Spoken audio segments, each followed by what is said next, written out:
Angel के babies हैं। Super gate कोई? हाँ, जो आपको पेयर्स दिखाए उसके बेबीज अभी 1 इंच के हो गए। ओके, अभी वो सेल हो जाएंगे पार्सल। सर आपका शिपिंग ऑल ओवर इंडिया जाता है? ऑल ओवर इंडिया शिपिंग जाता है और हम चाहते हैं ऑल ओवर द वर्ल्ड भी जावे वन डे। बिल्कुल बिल्कुल।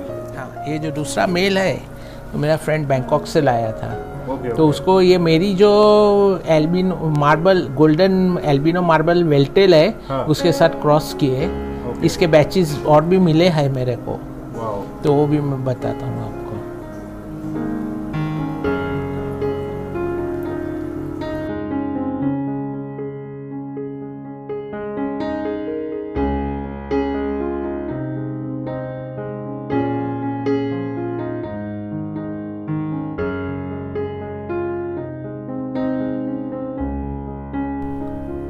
हेलो दोस्तों, आप सभी का डिस्कस निंजा में स्वागत है।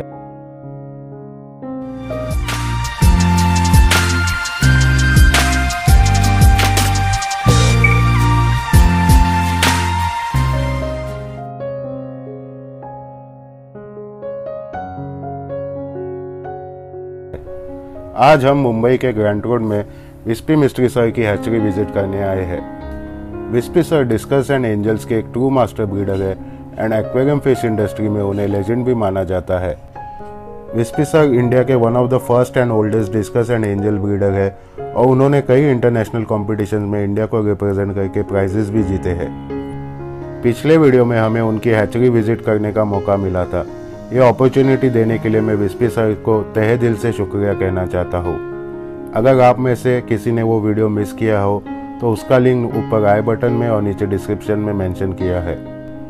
इस वीडियो में हम विस्पी सर से उनकी 40 इयर्स की अमेजिंग फिश जर्नी के बारे में बात करेंगे। वीडियो स्टार्ट करने से पहले आप सभी से एक छोटी सी रिक्वेस्ट है, अगर आपको ये वीडियो पसंद आए तो इस वीडियो को लाइक कर देना और चैनल पे नए हो तो चैनल को भी सब्सक्राइब कर देना, क्योंकि मैं ऐसे ही फिश रिलेटेड वीडियोस हमेशा लाते रहता हूँ। हेलो विस्पी सर, आपका डिस्कस निंजा में स्वागत है। इट्स ऑनर आपने हमें आपका शूट करने के लिए मौका दिया। वैसे तो आप डिस्कस और एंजल फील्ड में लेजेंड है और इंडिया में हर कोई आपको जानता है, लेकिन हमारे व्यूवर्स ऑल ओवर वर्ल्ड से, almost Pakistan, Bangladesh, UAE, UK, US सब जगह से, तो सर हमारे नए व्यूवर्स को आपका इंट्रोडक्शन देंगे? मेरा नाम विस्पी मिस्ट्री है और मैं बॉम्बे में रहता हूँ और मैंने बॉम्बे से यहीं से स्टार्ट किया मेरा करियर 1982 में और मैं वेरियस फिश किया दिस ब्रीड। और अभी मैंने फिर उसके बाद मैंने डिस्कस फिश लाया मैं अब्रॉड से और मैंने उसके ऊपर रिसर्च किया कि ये फ़िश ब्रीड करने लायक की है।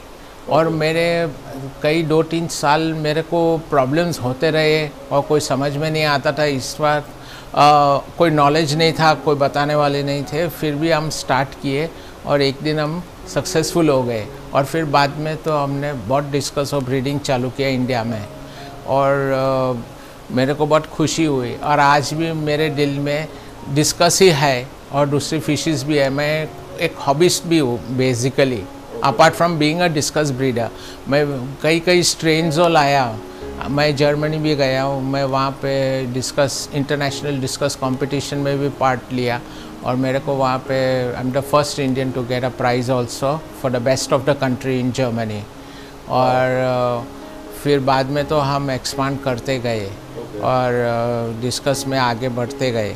और मैं wild caught Indian wild caught fishes है, जैसे कि लोचीज है, चेन्नाज है और दूसरी बहुत फिशेस और कैटफिश, इंडियन कैटफिश, उसको भी मैं कई साल से एक्सपोर्ट करता था। अभी लॉकडाउन की वजह से वो सब बन रहा है थोड़ा।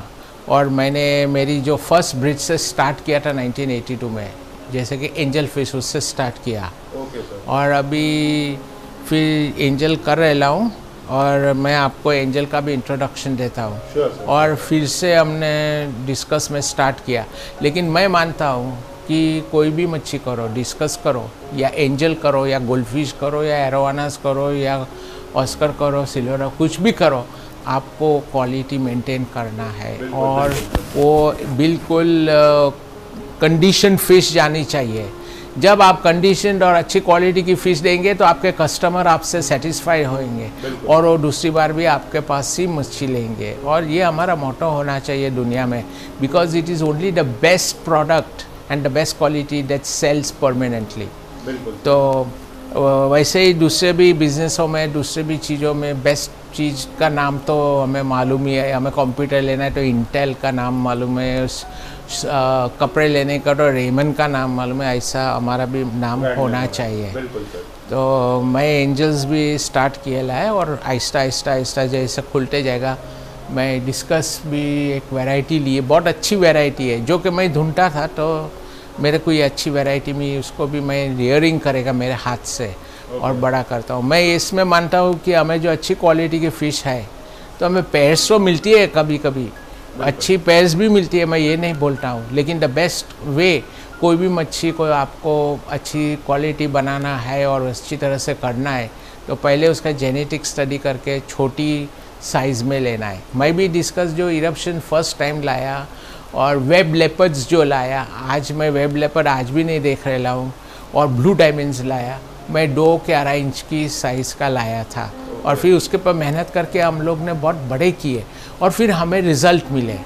वो बहुत कॉस्टली मच्छी थी जर्मनी में भी, लेकिन हमें वो जो ब्रीडर था, वो जो आज भी मेरा फ्रेंड है, तो उसने मेरे को जो डिस्कस दिया वो एकदम ट्रू ब्रीडिंग हुआ। बरसों का बरसों वही इरप्शन ने ब्रीडिंग किया, उसके बेबीज़ भी ब्रीड किया, और ब्लू डायमंड में भी, वेब लेपर्ड में भी। मैं मलेशिया भी गया, मैं सिंगापुर भी गया, मैं श्रीलंका भी गया, जर्मनी भी जाता था, हम इटली भी जाते थे और वहाँ से सब कॉम्पिटिशनों में भी उतरते थे।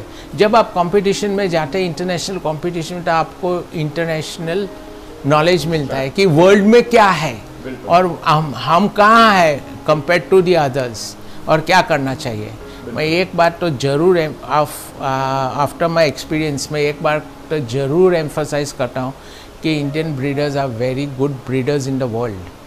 एंड हमारे इंडियन ब्रीडर्स में वो पोटेंशियल है कि हम लोग वर्ल्ड में टॉप में जाएंगे, जो कि आज बहुत हाई रैंकिंग हो गया है हम लोग का, बट फिर भी टॉप रैंकिंग हो सकता है वर्ल्ड में, हम लोग लीडर्स हो सकते हैं, बट हमारी गवर्नमेंट को उसको लिए सपोर्ट करना चाहिए।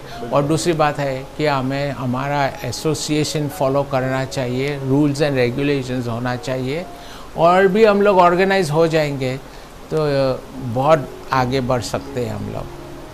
Sorry to interrupt, no problem.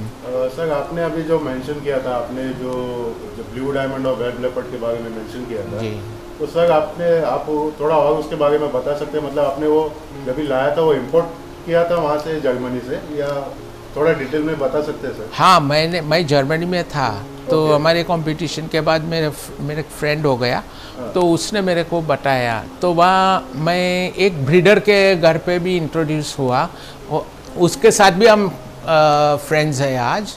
और वो बेसिकली कैलिफोर्निया का था, लेकिन आके जर्मनी में सेटल हुआ था और एक रूम में उसने रिसर्च किया और वेब लेपर्ड बनाया। वेब लेपर्ड यानी कैसा डिस्कस था मैं आपको बता रहा हूँ, मेरे पास अभी तो नहीं है, उसका बॉडी पे नेट था।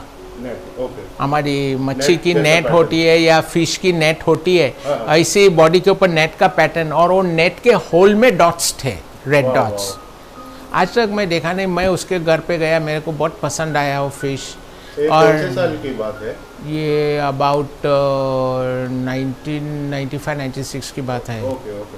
फिर तो बाद में मैं जाते रहा कई बार जर्मनी में, तो उससे मैंने लिया, उससे मैं कॉस्टली दिया, लेकिन मैं तो ऐसा आदमी हूँ कि मेरे को जो चीज़ लगती है कि ये बहुत अच्छी चीज़ है, तो फिर मैं कॉस्ट के लिए नहीं करता हूँ कुछ भी, और बार्गेन नहीं करता हूँ। और बेसिकली जर्मनी के लोगों को बार्गेनिंग करना पसंद भी नहीं होता है, जब भी उनके पास अच्छी चीज़ होती है। क्यों हमको सस्ते में दे, जब उसके पास कस्टमर्स है जो अच्छे प्राइसेस देते हैं।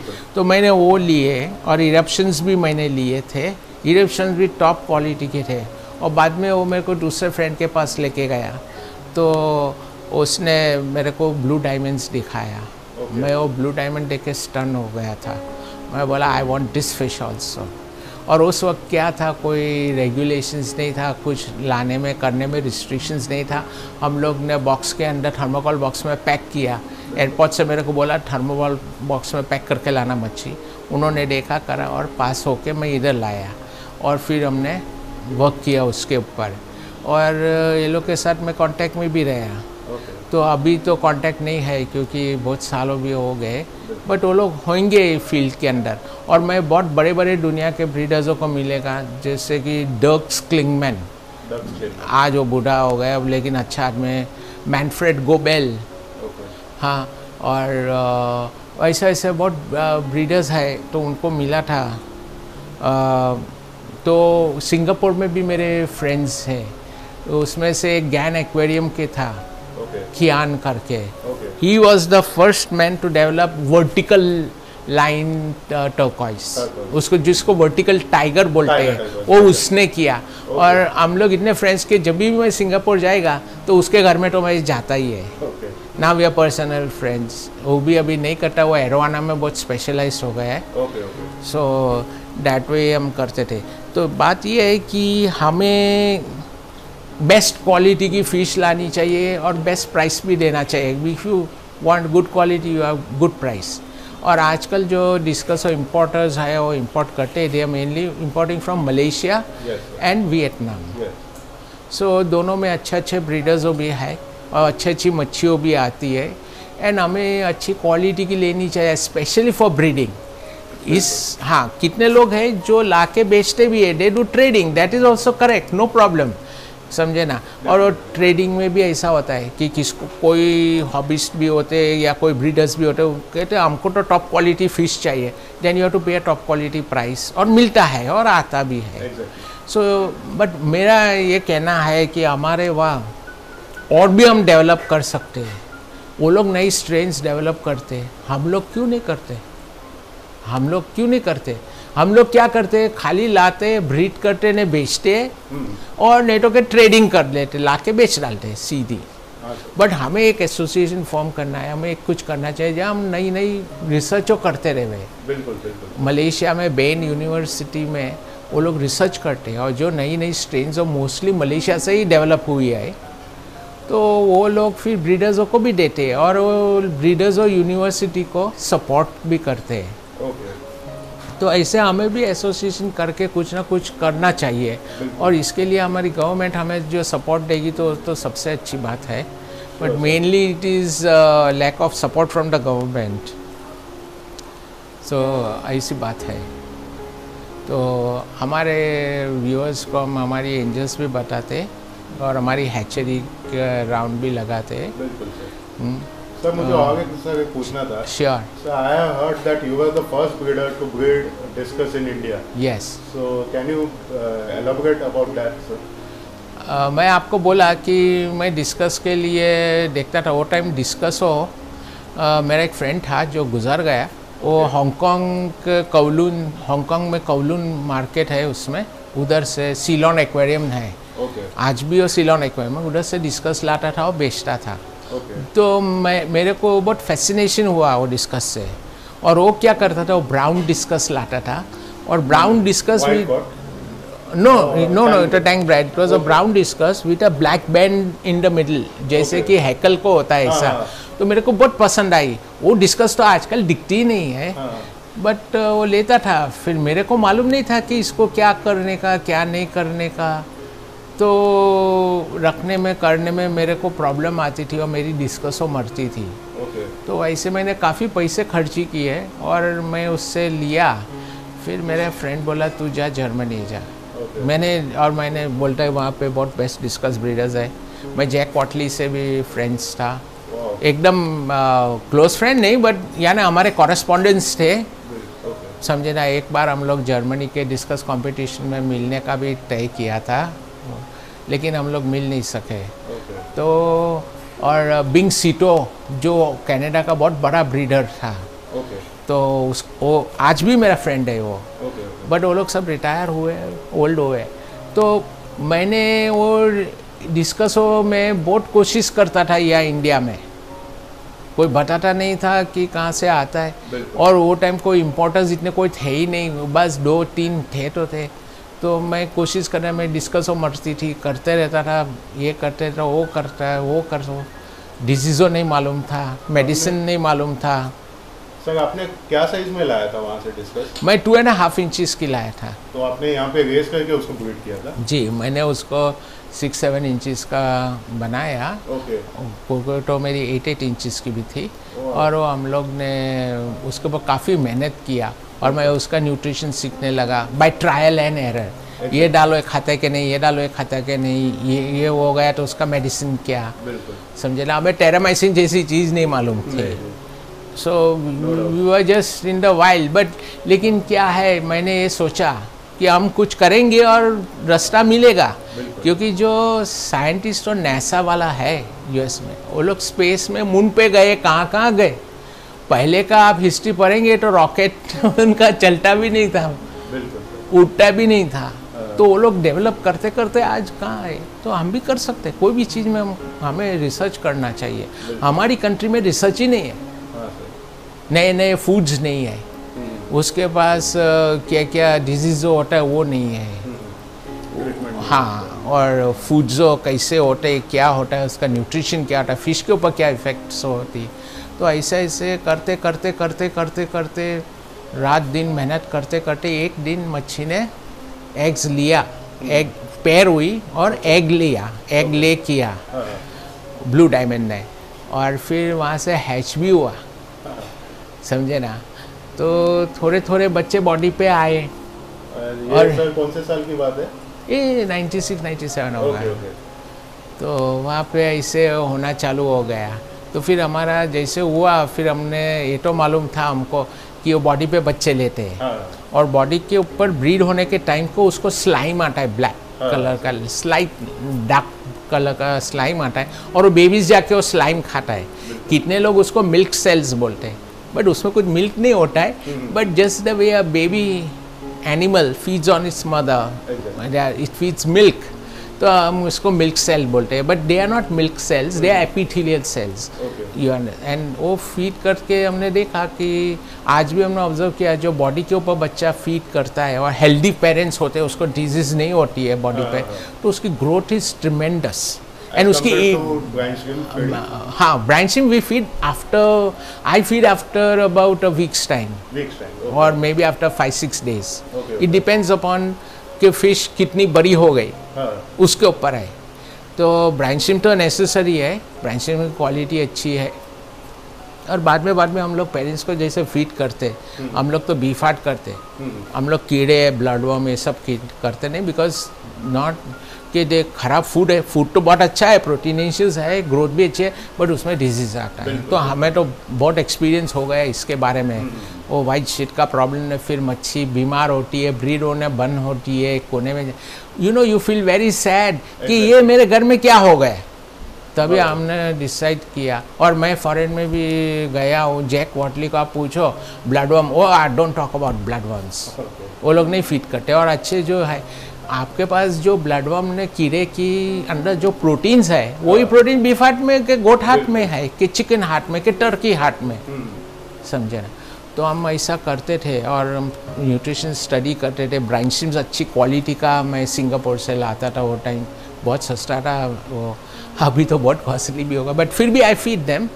एंड अबाउट कोई तो तीसरे दिन से ही ब्रांचिम देते, हम नहीं देते, हम उसको बॉडी के ऊपर रहने देते, क्योंकि 3 दिन तक तो बच्चा बॉडी को ही स्टिक होता है न स्लाइम खाता है। फिर बाद में हम लोग तो 1 वीक में उसको ब्रांचिम्स देते हैं। तो आहिस्ता आहिस्ता आहिस्ता आहिस्ता ब्रांचिम खाते हैं, बॉडी पे जाते हैं, ब्रांचिम खाते हैं, बॉडी पे जाते हैं करके आहिस्ता आहिस्ता वो लोग छुट्टे होते पेरेंट्स से। बिकॉज 1 वीक बॉडी के ऊपर इतने बच्चे लेने के, हमको तो by the grace of God beginning में तो 150-200 मिलते थे, बट हमको तो 460 एग्स भी मिलते थे। तो फिर बाद में बीफाट डालेंगे तो बच्चे नीचे जाके बीफाट भी खाना चालू करते हैं। वो टाइम जब भी वो लोग 2-3 दिन से बीफाट खाते, हम उसको छुट्टा करते पेरेंट्स से। हाँ, और पेरेंट्स को फिर ट्रीटमेंट देते कि कुछ एक्सटर्नल वो काटते हैं ना, व्हेन दे ईट ब्रांचिम, वो लोग जब पेरेंट्स का स्लाइम खाता है तो बच्चा बाइट कर रहा है ना उसको, तो पेरेंट्स को लगता है, इसके लिए वो झटकाते हैं। तो वो फिर पेरेंट्स को जरा टेरामाइसिन डालते हैं थोड़ा रेस्ट और रेस्ट देते हैं। अच्छा फूड तो होता ही है, उसको फूड का कोई प्रॉब्लम नहीं होता है, एंड गिव देम रेस्ट। और फिर बच्चे को अलग करके वो लोग को ब्राइन स्विम्स के ऊपर रियरिंग करते हैं, और कंबाइन विद ब्राइन स्विम के साथ साथ बीफाट भी थोड़ा थोड़ा स्टार्ट करते हैं। जैसे एक बच्चा माँ का दूध पीता है, उसके साथ थोड़ा थोड़ा सेरेले का फूड खाता है, पैप फूड जो बोलते हैं, और फिर आहिस्ता आहिस्ता अपना नॉर्मल फूड खाता है, वैसा भी यही बच्चा यही है, ऐसा ही है, समझे ना। मेन एक चीज़ डिस्कस में है कि क्लीनलीनेस बहुत होनी चाहिए, टेम्परेचर एंड पैरामीटर्स अच्छे होने चाहिए। अगर जो आपके पास क्लीनलीनेस नहीं है, कि कोई भी फिश में क्लीनलीनेस नहीं है, टैंक डर्टी है, आपकी फ़िश को डिजीज़ लग जाएगा, और फिर डिजीज़ को ट्रीट करने के लिए आपको दवा नहीं वो नहीं, उसके बदले साइफन अच्छा करना चाहिए। सर मुझे पूछना था जी, आपने जब अभी 90s का बात किया, तो तभी आप भी नए थे ये फील्ड में, तो तभी सर इंटरनेट भी नहीं था और टेलीफोन कम्युनिकेशन भी नहीं था। तो आप भी जब नए थे तो आपने स्टडी कैसे किया ये डिस्कस के बारे में? मैं बुक्स से स्टडी करता था, बुक्स से, ओके। और बुक्स भी बहुत कम ही थी। मैं जैक वॉटली की एक बुक था वो करता था, और मेनली एक्सपीरियंस भी, और मेनली ट्रैवलिंग है। मैं अब्रॉड जाता था, मैं मेरे पैसे खर्ची करता था, समझे ना। और to study and do research, क्योंकि आप जो इंटरनेशनल कॉम्पिटिशन्स में जाएंगे, और एक बहुत बड़ा इंटरनेशनल कॉम्पिटिशन हर 2 साल में होता है, दैट इज इंटरजू। INTERZO, इंटरजू। वो जर्मनी में मेस्से एक जगह है, उसमें होता है। उसमें 8 के साथ 8 बड़े हॉल्स होता है, बड़े बड़े ज़बरदस्त हॉल्स होते हैं, और उसके अंदर सब वर्ल्ड के एनिमल्स आते हैं, इवन डॉग्स, कैट्स, बर्ड्स, उसकी एक्सेसरीज, फिश, उनकी एक्सेसरीज, फिश में फ्रेश वाटर, मरीन वाटर, बड़े बड़े बायर्स आते हैं वहाँ पर। And it is a platform कि जहाँ बायर एंड सेलर मीट होती है। और नो, ऑक्शन नहीं होती है, ऑक्शन नहीं होता है, आपका स्टॉल्स होता है, और स्टॉल्स आपको लेने का, और उसके अंदर आपको ये सब कंपनीज़ों आती है, समझे ना। तो उधर फिर आप एक स्टॉल से दूसरे स्टॉल पे जाते हैं, आपका इंट्रोडक्शन करते हैं, दूसरे लोग दूसरी कंट्रीज़ वाले लोग आपके स्टॉल में आ सकते हैं और आपसे बात करते हैं। हाँ, so this is a business platform, but you can't sell and buy fish over there. अभी लास्ट डे के ऊपर बोलता है तू ये ले जा, वो ले जा, समझे ना। हाँ, कोई एक्सेसरीज वाले आते हैं, तो जैसे कि एक वाटर लाइफ करके लंदन में, वो मेरे फ्रेंड है, तो गए तो मेरे को बोलता है मैसी you which medicine you want, मैं बोला I want this this this, सब डाल के दे दिया, rather than carry you take everything, and I was but मेरे को फ़ायदा था ना, फ्री मेडिसिन। तो ऐसे सब प्लेटफॉर्म्स होते हैं, और वहाँ बायर सेलर मीट्स होती है, and you get hub of business. But वो बिज़नेस में आप जाएंगे, उसके पहले आप तैयार होने चाहिए कि आपके पास क्या प्रोडक्ट्स है, क्या नहीं है। ऐसा नहीं कि वहाँ से वो ऑर्डर दिया और आप इधर आके ढूंढते रहेंगे, no, that is not a way to do business. आपके पास जो प्रोडक्ट है वो बेचना है। अभी मेरे पास जो एंजल है, that I have got ready stock with me. तो कोई भी आप दुकान में जाएंगे तो आपको सब रेडी चीज़ मिलेगी। वॉच की दुकान में सब दुनिया भर के वॉचेज उन लोग के पास होते हैं, ऐसे नहीं कि हम वॉच ढूंढेंगे। So that is the same platform you have. And in Germany था, सिंगापुर में भी एक्वारामा होता था हर साल, तो वहाँ पे भी मैं जाता था, और दूसरा भी कॉम्पिटिशन्स में मैं बहुत जाता था इंटरनेशनल। तो वैसे वहाँ जाके मेरी दोस्ती हुई, मिले किए। वो टाइम हम लोग फैक्स बेचते थे, फैक्स भी नया था। हाँ, बाद में मैंने फैक्स मशीन लिया, और फैक्स पेपर भी वैक्स पेपर था, वो फेड होता था। बाद में फेड नहीं होने वाला मिला, न प्रिंटर आया, न सब टेक्नोलॉजी डेवलप हुई, समझे ना। और वो टाइम में टेलीफोन होना भी बहुत बड़ी बात थी, तो मोबाइल तो इतने नहीं थे, हाँ, कम्युनिकेशन नहीं था। बट देन स्लोली जैसे कम्युनिकेशन डेवलप हुआ, हम लोग सब टुगेदर आने लग गए, वर्ल्ड के पीपल दे केम टुगेदर, और अभी तो एक झटके में कम्युनिकेशन होता है, हमें ट्रैवल करने की भी ज़रूरत नहीं है कितनी बार, तो ऐसा है।